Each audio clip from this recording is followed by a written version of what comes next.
गुज़श्ता दिनों इराक के सूबे निनेवा में शादी की तकरीब के दौरान हॉल में आतिशज़दगी से 113 से ज़ायद अफराद हलाक और 150 से ज़ायद अफराद झुलसकर जख्मी हो गए। आग लगने के बाद हर तरफ खौफ व हरास फैल गया। आग ईसाई अक्सरियती कस्बे के हाल के अंदर आतिशबाजी की वजह से लगी। हॉल से बड़े बड़े शोले निकल रहे थे। ऐसा लग रहा था जैसे जहन्नुम के दरवाजे खुल गए हों। शादी हाल की इमारत में लगे पैनल्स ने आग को मजीद भड़कने में मदद दी, जिसके बाद छत के कुछ हिस्से नीचे गिर गए। एक 12 साला लड़की मुकम्मल तौर पर जल गई।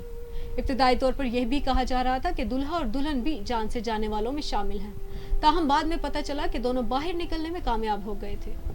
27 साला दूल्हा रिफान, जो अब तक सदमे से बाहर नहीं निकल सके, ने कहा कि हमारे रिश्तेदार और दोस्त अहबाब हमसे जुदा हो गए। मैं और मेरी अहलिया अब तक सकते की कैफियत में है। मीडिया के मुताबिक इराकी शहर हमदानिया में शादी की तकरीब के दौरान हाल में आतिशज़दगी के वक्त 1000 से ज़ायद अफराद वहां मौजूद थे, जिनमें से एक डीजे स्टीवन नबील और उनकी मंगेतर भी थी। रिपोर्ट के मुताबिक स्टीवन नबील ने आंखों में आंसू और मंगेतर की तस्वीर उठाए, रुदात सुनाई और बताया कि ये भी उन बदकिस्मत लोगों में से थी जो इस आग में जलकर राख हो गई। स्टीवन ने मजीद बताया कि मेरी मंगेतर को उसके खानदान के साथ शादी में मदऊ किया गया था। फैमिली के हमरा तैयार होकर शादी में आने वाली मेरी मंगेतर ने मुझे नए लिबास में अपनी तस्वीर भेजी थी। उन्होंने बताया कि मैं हाल से बाहर था जब उसकी कॉल मौसूल हुई। उसने मुझसे कहा कि मैं मरने वाली हूँ, अपना ख्याल रखना, मैं तुमसे बहुत प्यार करती हूँ। मैंने उससे पूछा कि ऐसा क्या हुआ। उसने कहा कि हॉल में आग लग गई है और धुआं है। तो मैंने उससे कहा कि मैं 1 सेकंड में वापस आ रहा हूँ। मैं दरवाजे के पास गया, लेकिन आग और धुआं बहुत ज्यादा था। दम घुट रहा था। हमने शीशे तोड़े, लेकिन अंदर दाखिल नहीं हो सके और फिर बुलडोजर से दीवार तोड़ी गई और अंदर गया तो देखा मेरी मंगेतर हाथ में फोन लिए मुर्दा पड़ी थी।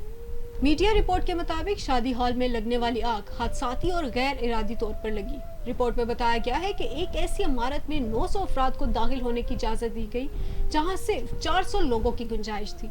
दूसरी जानिब इराकी वजीर दाखिला का कहना है कि बाहर की तरफ जाते हुए लोग दरवाजों में फंस गए, क्योंकि दरवाजे बहुत छोटे थे और तेजी से आग फैल रही थी, जिसने लोगों की जानें ले ली।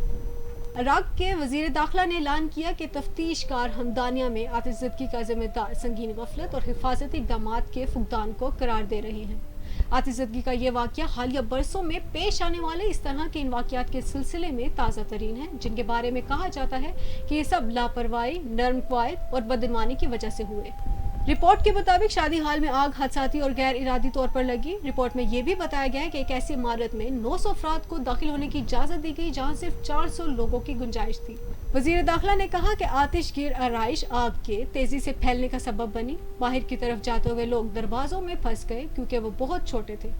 कबल अज़ीज़ हुकाम ने कहा कि उन्होंने 14 अफराद को गिरफ्तार कर लिया है। अब तक के लिए इतना ही। मजीद अपडेट्स के लिए देखते रहें चैनल 51।